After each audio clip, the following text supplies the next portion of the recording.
House hunting in the US can be a very overwhelming process. I know what you're going through right now. Trust me, I've been through it, so I totally know what you're going through right now.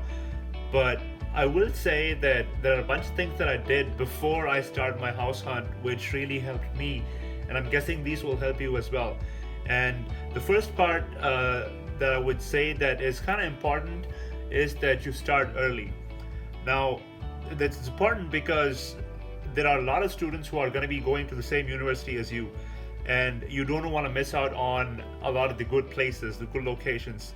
In addition to that, a lot of the students who are already there at the university that you're going to go to are looking to switch leases, to change places, to go to a better location. So chances are that not just the students that are going with you are going to be competing for those good locations, but students who are already there are also going to be fighting for those places. So start your search early. It's okay if you don't have your visa date booked. It's okay if you haven't gotten your visa, but as long as you know what your university you're going to, just get started.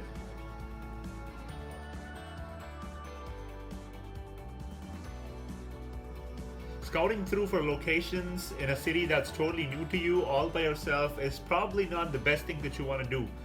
But the good thing is that most of you are going to be going to these universities and to these locations, to these new cities, along with a whole lot of friends from your own home country, or maybe from your own city. So what you want to do ideally is you want to divide the locations near the universities that you're going to go to, and share it among your friends, among your potential roommates, and have them scour for possible housing locations, housing apartments, housing options along with them, so that you can cover a bunch of places and they can cover the other places. And in this way, you're gonna end up covering a whole lot of locations, potential places to live in a very short amount of time. So search along with your friends.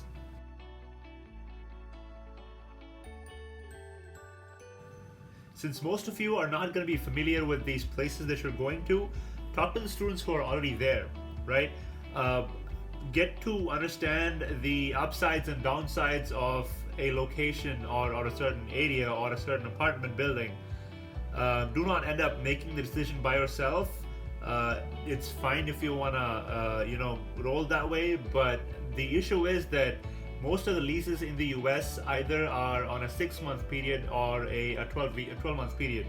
And you don't want to end up making a wrong decision by yourself without talking to anyone who's already in that city, who's been living in that city for a while, and be stuck with it for the whole year. That's not something that you want to do.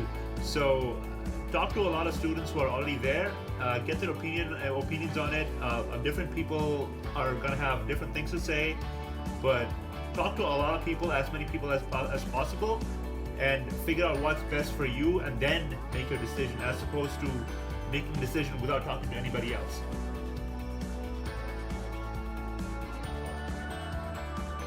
Now, there are 5 things that I think that you should talk to your seniors about when you talk about possible locations.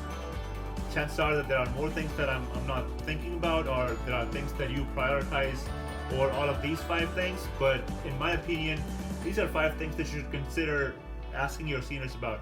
1, obviously, what rent ranges are the best for students in that particular city.